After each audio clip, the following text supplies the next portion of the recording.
La manifestation du jeudi 21 septembre a réuni dans les rues de Bordeaux plus de 10 000 personnes, un peu moins que la manifestation du mardi 12 septembre où nous étions plus de 15 000 dans Bordeaux pour dire non aux ordonnances d'Emmanuel Macron. Malika, bonjour, tu es dans cette manifestation. Qu'est-ce que tu attends de ces manifestations? 12, 15 000 personnes, aujourd'hui un peu moins. Comment tu ressens la situation et quelle analyse tu fais de ces manifestations qui vont se dérouler les unes derrière les autres? Comme en 2016, il y a eu la manifestation contre la loi travail. Aujourd'hui, c'est Macron. Avant, c'était Hollande, maintenant, c'est Macron. Qu'est-ce que tu attends de ces manifestations? Alors d'abord, je participe quasiment à toutes les manifestations en tant que militante des droits de l'homme. C'est voilà, toutes les injustices qui se passent. Le 12, nous étions environ 15 000.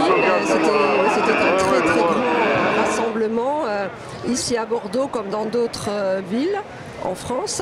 Et aujourd'hui, je pense que même si tout le monde n'est pas encore arrivé, car la manifestation va commencer à 11h30, je pense qu'il y aura autant de monde.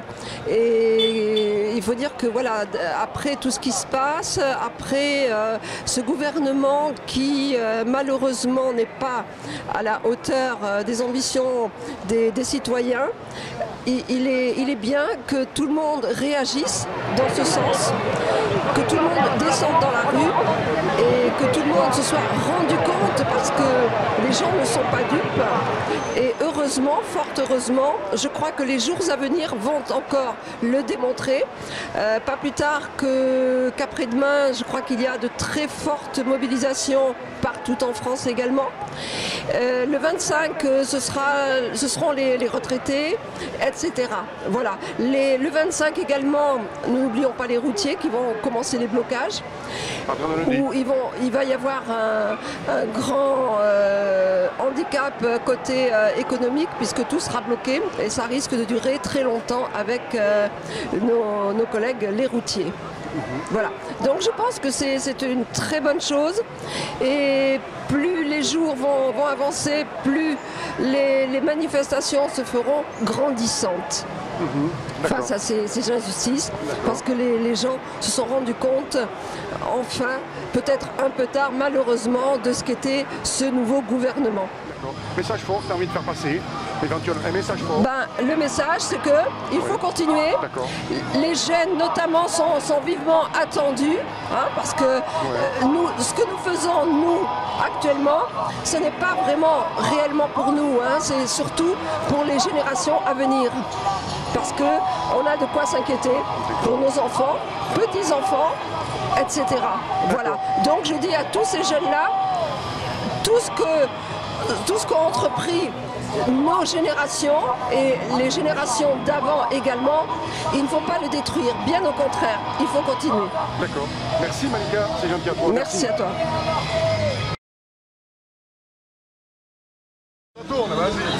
Oui, Julien, bonjour.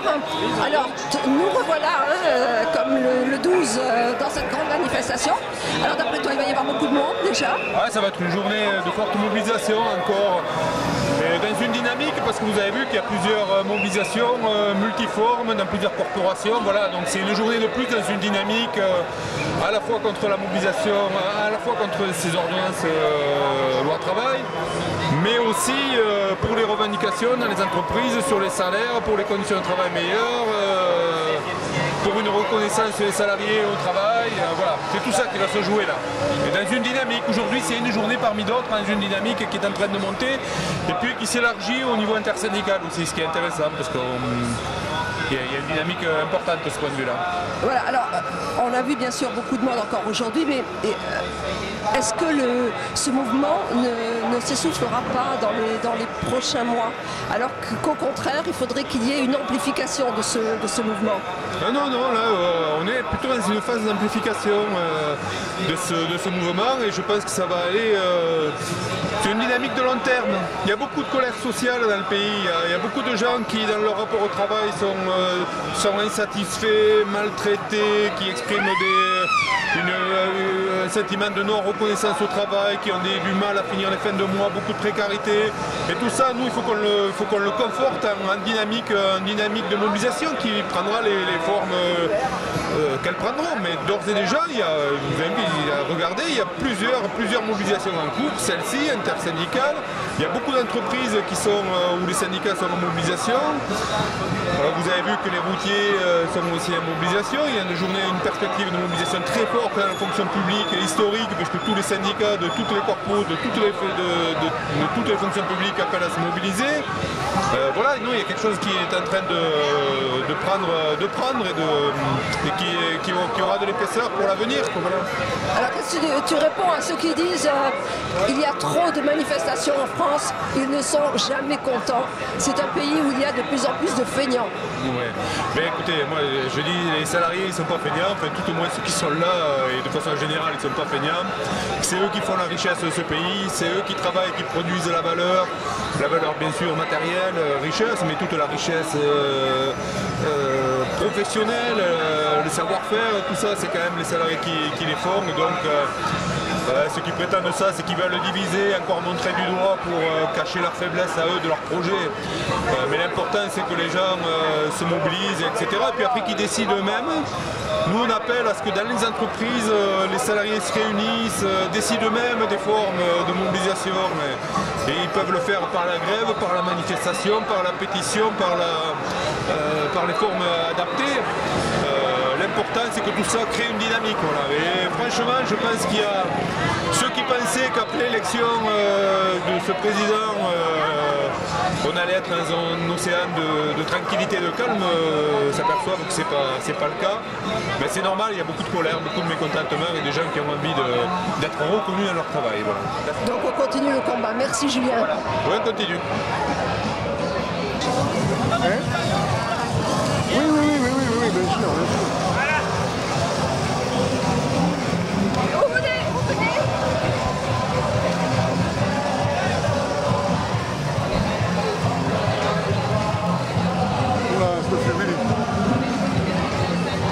Petite interview, une ou deux questions. Un petit mot, voilà, que représente aujourd'hui pour vous ce mouvement. Écoutez, c'est pour lutter contre le travail, la baisse des retraites. Les personnes qui sont dans la rue aujourd'hui, c'est des gens qui sont comme nous, pas forcément pour des gros moyens. On est là pour manifester contre le mécontentement, pour les gens qui sont du privé, du public, les jeunes, les anciens et pour tout le monde. Il faut que la lutte continue. Donc le mouvement là apparemment s'amplifie par rapport au 12 septembre. On espère que ça va continuer avec la grève des routiers qui va arriver d'ici 2-3 jours. On espère que ça va mobiliser de plus en plus de monde et que ce soit tous les Français, citoyens, travailleurs, chômeurs, etc. Un mot pour encourager les jeunes qui sont peut-être pas là aujourd'hui, les lycéens par exemple, tout le monde, parce que toutes les générations devraient être mobilisées. Toutes les générations doivent se sentir concernées. Tout le monde doit se sentir concerné, effectivement. Après, on a vu des lycées à Bordeaux qui ont commencé à faire grève déjà en début de semaine dernière par rapport aux emplois du temps qui sont surchargés. Les profs, c'est pareil, il y a de moins en moins de personnel pour tout le monde. Il faut que tout le monde se mobilise, ce sont les jeunes, les lycéens. Moi aussi, j'étais lycéen il n'y a pas longtemps. C'est pareil, c'est le même combat pour tout le monde, c'est notre avenir et c'est les avenirs de ceux qui seront derrière nous. Merci, la CGT Cheminot. Votre nom, c'est Thibaut. Merci Thibaut. Tu peux nous dire deux mots sur la manifestation qui a eu lieu au lycée François Mauriac à la Benoche? Alors, donc c'était une manifestation blocage partiel qui a fini en blocage total suite à un vote en AG, suite en fait à tous ces problèmes qu'il y a eu au niveau de la mise en place des emplois du temps, la mise en place de l'organisation interne, professeurs, administration, élèves. Donc du coup ce qui s'est passé c'est que les étudiants ont décidé de Mauriac suite à une AG de faire en fait simplement un blocus pour appeler à faire réveiller l'administration. Nous, la Fidèle, on a également appelé à reperpétuer ce mouvement, à le voter en AG et à en parler autour de soi parce qu'il est inacceptable qu'un jeune lycéen de 16 à 18 ans ou plus ou moins, il ne puisse pas avoir le temps d'une heure minimum pour pouvoir manger le midi parce qu'il a 38 options. Prendre des options, c'est humble et c'est beau et le lycée Mauriac les a gâchés parce que justement, il y a eu plein de choses qui ont fait de désorganisation au niveau de l'emploi du temps. Voilà. Est-ce qu'il va y avoir d'autres moments à Mauriac? Alors à Mauriac, là en ce moment, ils sont en pleine négociation avec l'administration. Après, je ne sais pas exactement où est-ce que ça en est, qu'est-ce qu'il en est. Je sais qu'ils sont en négociation avec l'administration. L'administration va leur proposer dans la semaine, là, d'ici fin de semaine, des nouveaux aménagements, des nouvelles choses. Et en fonction, voilà, ils leur proposera. D'accord. Donc pour l'instant, ça... Pour le moment, c'est en stand-by, mais il y a quand même cette pression-là. D'accord. Voilà. Merci à toi. Merci à vous.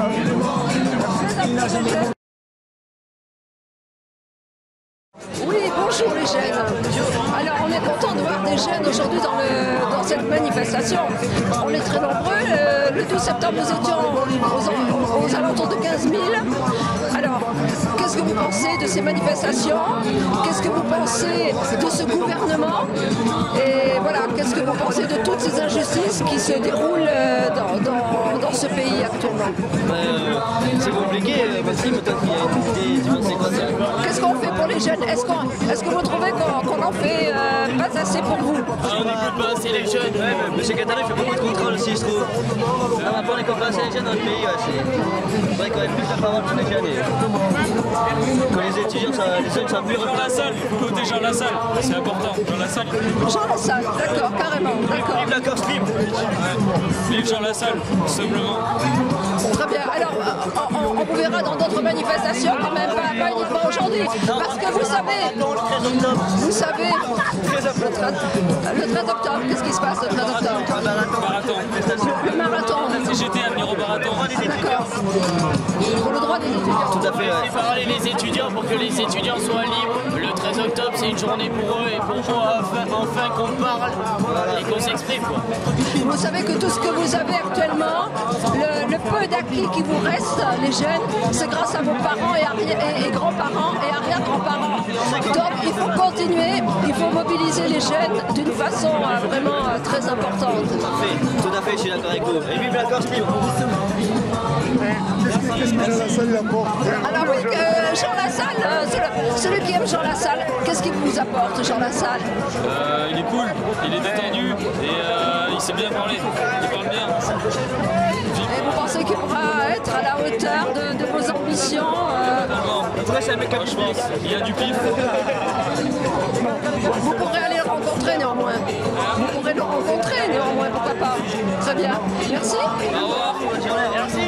Vous vous présentez, vous êtes madame? Je suis Madame Durlin, je suis adjointe au maire de Florac et chargée de l'emploi et de l'économie. Alors comment ça se passe à Florac? Ça se passe comme partout avec une dotation en forte baisse déjà des différents gouvernements précédents et là avec la loi Macron ce qui se prépare c'est encore plus de baisse alors qu'on a une population qui est beaucoup au chômage, une population qui n'est pas favorisée voire défavorisée. En plus je manifeste aujourd'hui contre tout ça et contre l'arrêt des contrats aidés qui nous servent énormément à faire de l'insertion pour des personnes très éloignées de l'emploi et on ne peut pas renouveler ces contrats et je crois que ça c'est une grave atteinte pour le chômage. Et donc ce qu'on va assister avec cette loi travail, c'est effectivement une accélération de la précarité.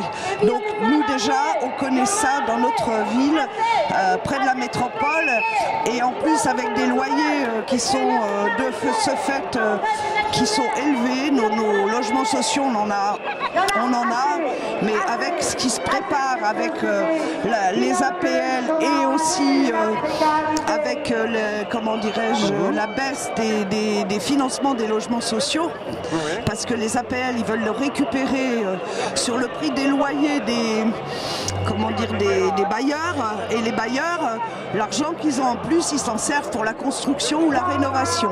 Donc on précarise, on appauvrit et c'est inacceptable. Voilà.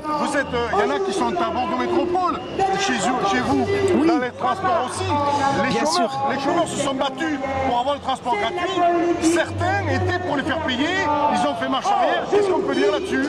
Parce que je suis élue et je suis communiste et que nos élus ont bataillé sévère pour qu'on avance sur ces questions et qu'on fasse machine arrière. Et je crois que c'est notre rôle et partout où on est, on se bat aussi avec la population pour obtenir, pour faire reculer toutes ces attaques qui sont néfastes. Voilà. Est-ce que vous êtes à la mairie de Est-ce que vous êtes dans l'opposition ou Ah non, nous sommes dans la majorité, hein, voilà, avec des socialistes et des écologistes, et donc voilà. Vous êtes avec les écologistes, les socialistes et les partis de gauche.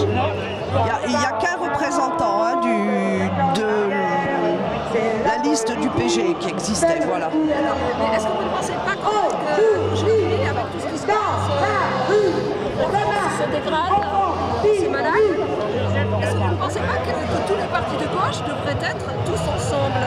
Moi, je préconise un rassemblement, bien sûr, mais sur des bases de changement, sur des bases pour faire avancer les choses, pour se battre. Et on a ça aussi à Florac. J'ai vu dans la manif des gens aussi qui ont soutenu Hamon et qui sont présents, quoi. Je crois qu'il y a des convergences à trouver qui, à mon point de vue, sont très importantes et c'est possible, voilà. Par exemple, le 23, il y a la France Soumise qui manifeste à Paris. Est-ce que le PCF sera présent? Le PCF, il n'y a pas d'intérêt, enfin, il n'y a pas de blocage là-dessus. Hein, donc on est partout dans là où effectivement se pose la question de rassembler et de se battre. Voilà. Merci beaucoup madame. Votre nom c'est déjà Durlin, D-U-R-L-I-N. Merci madame Durlin, c'est gentil à vous. Les forces de l'ordre bien visibles dans cette manifestation, ils maintiennent l'ordre en cas de débordement.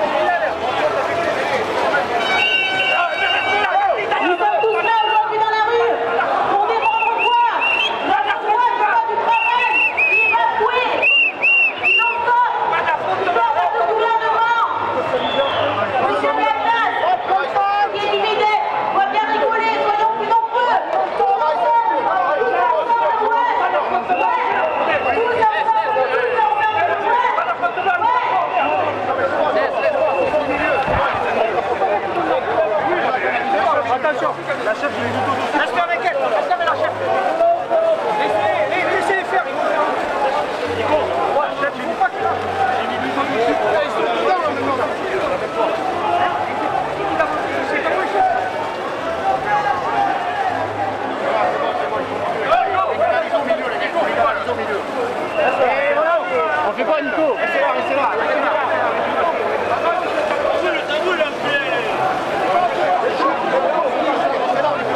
Et nous voyons également la BAC présent dans cette manifestation.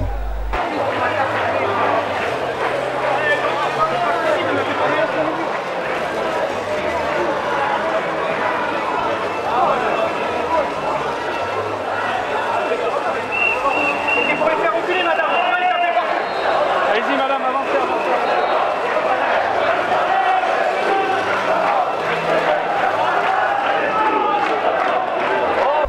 Un service d'ordre très renforcé par la CGT. Les anarches s'infiltrent dans la manifestation. Quelques échanges un peu musclés avec le service d'ordre de la CGT.